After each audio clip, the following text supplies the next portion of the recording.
Hello and welcome back. As you can see, I'm outside once again. The beautiful sunshine directly on me here. It's warm. It's almost like a hug.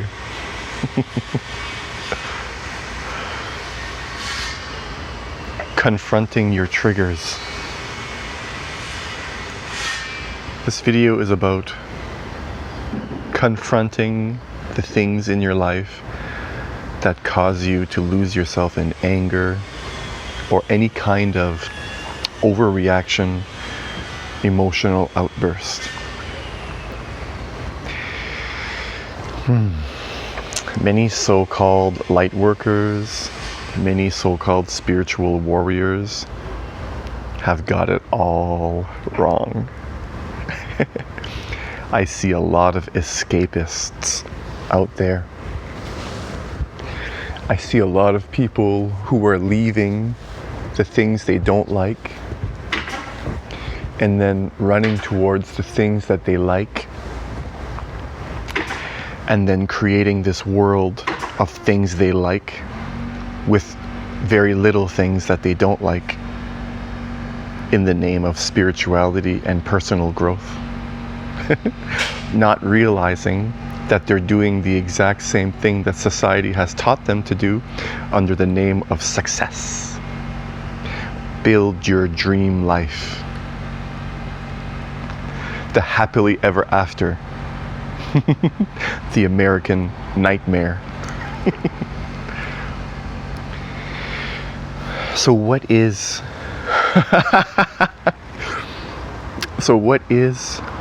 true spirituality? What is the point? What do you actually do when you are trying to be spiritual, if you will? Many people don't really have a clue how to go about developing themselves and what it means to grow, what this entails.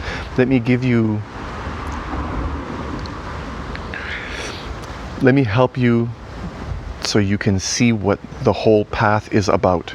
So you can see what it is that you're supposed to be doing in order to become your best self.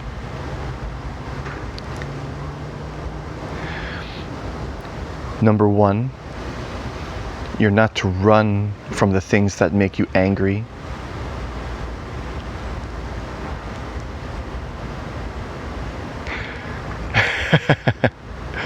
As a matter of fact, those are the things that will help you to grow more than anything. That is the point. That's the whole purpose. I don't know if there's a number two. When you face the things that trigger you, just like a martial artist, when they face themselves in competition against another person, you come face to face with yourself. You come face to face with the potential of you losing yourself in the moment. If you've ever been in a fight, you might know what I'm talking about. You sort of go blind for a minute if you're not really trained. And a martial artist needs to spar with another person so that they can face this within themselves, so they don't get taken away by anger. And in the same way, as a spiritual warrior, you are to discover the things that trigger you and to learn how to remain still within yourself and not overreact in the situations that trigger you. And the thing is, if you're avoiding the things that trigger you, you're never getting the training you need. It's like a martial artist learning the moves but never learning to actually use them on somebody. Then you're never faced with a real life scenario. You think you know how it works, and your mind may have the knowledge, but you lack the experience. It's like going to school to become a surgeon but never practicing surgery and then preaching how to do surgery. Do you see? No matter how much you know about surgery, you need to develop the hand-eye coordination, the ability to stay calm under pressure, and that's really the key. When you're under pressure, when you're in a situation that would trigger you, that's where you practice these skills. If you listen to a lot of teachings, and a lot of people don't like, listening to certain teachings, and that's fine. You can find God anywhere. I don't like saying God often too. I do say it often, but the universe, the idea of God has been tainted. So, and you can find yourself through plants. You can find yourself through painting, dancing. Anything that you find yourself in a creative state of being. And that's important as well. But if that's all you're doing and you're not facing your triggers, the challenges, then you're only working in the realm of the light. And it's sort of like if you were to stand in front of a very strong light, it's going to drown out everything around you. Have you ever tried to find someone's address at nighttime, but their light is in front of the number, and you can't see their number because the light is too bright? Another example, look up during the middle of the daytime and try seeing the stars. You can't. The light is too bright. So some things require some darkness in your life in order to see more clearly. So oftentimes, a person will drown themselves in what makes them feel good and avoid the darkness within themselves. Know thyself. So it's not only about, I need to make this clear too, because this is also very important. I said number 1 earlier, so this could be the number 2, I guess. Some people lose themselves as well in only the dark, always facing the tough challenges, always, and thinking that they know what it is, and they lack the ability to love themselves. You see this in asceticism. I might have mispronounced that, but those who do very extreme practices of, I've seen this one case where people will hold their arm up in the air like this their whole life, or they'll starve themselves, or they'll cut themselves to numb pain, and they'll go to the other extreme. And both of those extremes are two sides of the same coin. It's the ego saying, I know what's best, do this, let's follow this path. The ego works in extremes.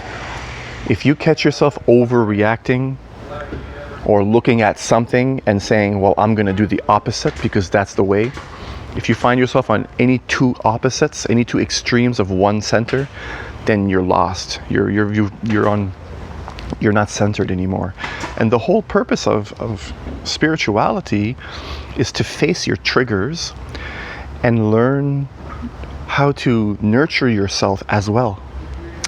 So there's this fine balance that you need to learn by discovering the things that you really enjoy in your life, nurturing those talents, nurturing that within you, and also periodically, testing yourself, bringing yourself into a situation, maybe not purposefully, but allowing it to come, not hiding from it. That's the point I'm making. Not hiding from the things that trigger you. And then when you feel triggered, to to watch it happen within you. Allow the emotions to come in, allow them to wash over you, and just notice how you react. Notice when you're overreacting and that you feel icky. Notice the feelings inside of you. Notice the sensations of it doesn't feel, oh, I must have pressed the mic there, it doesn't feel good. And noticing that when I'm triggered and lost and not centered anymore, that I don't, my body doesn't feel good. And this is where the first side will be like, oh, this is not right, I'm not feeling good, I'm going to run from it. No. You don't run from it, you stay with it and you just watch it. But also you don't torture yourself. You find the balance where, okay, I can see, but now I'm starting to feel overwhelmed. So then you can step back and begin to nurture yourself. At some point, it just is madness to stay in a situation that's harmful for you. If you can't stay centered, then you may need to remove yourself from the situation. Oftentimes, you have no control over the situation, okay? But the only thing you can do is have control over your inner state. And when you notice that that is completely out of your control as well, you may need to get a little bit of distance from the whole situation so you can center yourself again. So the whole purpose of meditation is to find your center first. Let me help you so you have a way to do these things and to develop the proper way. What worked for me, what the masters all talk about. And when you try, at least in my experience, you can see the progress, and it makes sense. So you meditate, you find your center, your calm center, and then you go out in the world and you bring your calm center with you. That meditative state, you don't leave it at home. You don't get out of meditation and then just, okay, now I'm going to go around my day. Find your center and then bring it with you everywhere. And then you'll notice when you are triggered, okay, and you're in that meditative state, you can see when you're losing your center. And that is where you're practicing. That's where you're sparring with the opponent, so to speak. That's why they call this a spirit. That's why they call us, or call you, a spiritual warrior. So you bring your calmness, your center that you feel, that you've cultivated during your meditation. You go out in the world, somebody says something you don't like, you notice the overreaction, you watch it, and you align yourself back with that meditative state. You just allow the negativity to come in you, wash over you, through you, and then watch it disappear. And then you eventually notice that center, you never really lost it, that it's always there.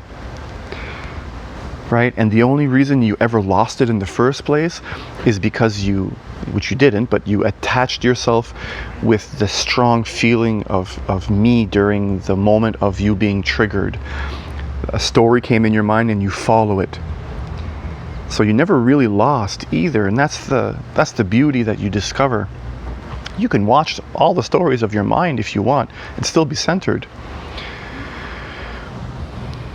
But again, at some point, when you notice it's overwhelming, you may need to step back. You may need to take a few breaths, you might need to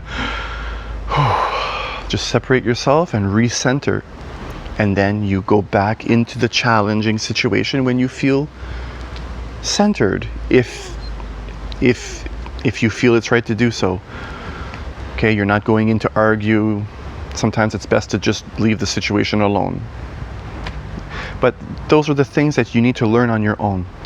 Those are the things that a person could never teach you when it's time to leave a situation. Those are the things that nobody could ever teach you. When it's time to nurture yourself, when it's time, or when you are centered. No one can teach you when to know you're centered. Only you will know when you're centered. Because when you go out in the world and then you get a challenge, you'll be able to see your center. You'll be able to see you breaking from that center. So you'll know, in a sense, how centered you were when something triggers you. You'll have a contrast between the two. And eventually you can see, okay, I wasn't as centered as I thought I was, And eventually you'll be able to center yourself deeper and deeper and deeper within your own being. And truly, this is the only way to really grow as far as spirituality is concerned. You need to face your triggers, but you also need to not torture yourself, and think that that's the only side. So try to find the harmony in between the two extremes, that balance, okay? And that's it. That's it for this video. So wherever you are around the world, whatever time it is that you're watching this video, thank you, thank you, thank you.